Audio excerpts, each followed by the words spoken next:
It's Money Monday, and today we've got a special guest. This is divorce attorney Hal Bartholomew. Good morning to you, Hal. Good morning, Dan. Filling in for financial advisor Katrina Sims, and today we're talking about collaborative divorce. What's the simple definition of collaborative divorce? Well, the simple definition is a couple works with two attorneys and a team to resolve their issues in the divorce without going to court. In fact, the team agrees not to go to court, and it's based upon their interests as opposed to the court's interest. So you still use attorneys, you just don't have the courtroom setting. Right. Each party is still represented by an attorney, but we're there more to help the clients reach an agreement, and we're hired to help them resolve things, not to kind of escalate things, which often happens in the court system. Now, I was asking you, is this more common in divorces where there are kids or aren't kids? And you surprised me with the answer. I think it's more common where there's children, because parents need to back off when a divorce happens and look at what is the long-term effect it's going to have on the children. And if they're focused on the children, they then step back and say, if we go through a better process, this is going to be better for our children long-term, because the studies show how the people go through divorce will affect their children. You mentioned teams, and as part of the team, you have communication experts, and that's a key part to this process. Right. There's a team, we call them divorce coaches or communication specialists, and their role is not to do therapy. They're mental health people. Their role is to help the people get through the smog and the fog that exists in a divorce, because they're making the biggest financial decision of their lives and a big decision regarding how they're going to share the children and the impact on the children. Does it happen often that it starts out, they want to go through the collaborative process and heads just butt and they end up going the traditional route? I think once people get into the collaborative process or even hear about it, they say, well, let's try this. It's a better process, and we may have had problems communicating during our relationship, but maybe we should sit down and keep the costs down by working it out together.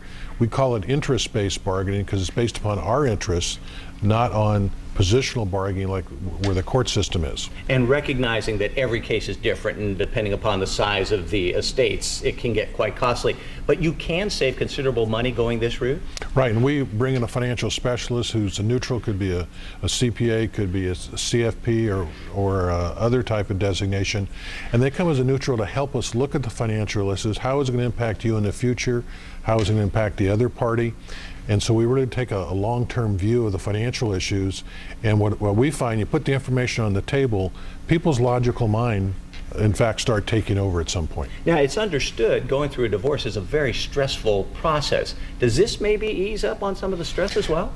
Well, it eases on the stress. There's still the stress. There's still problems between the two of them, but with the coaches involved and everyone trying to keep the escalation down, people start being more reasonable and they understand what's going on, and that directly impacts how long it takes and how much it's going to cost them. Do all attorneys do this, or do you look for a specialized attorney dealing in collaborative divorce? We have a local group called the Sacramento Collaborative Practice Group. We have 99 members, including over 50 attorneys who have been trained in this process, who understand the benefits and to help the parties through the process. So the website is divorceoption.com.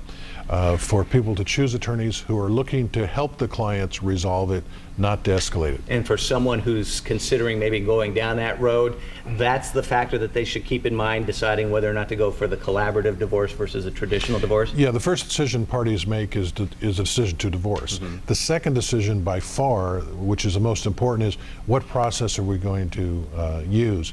Are we going to make it a very expensive process? Are we going to throw stones at each other, figuratively?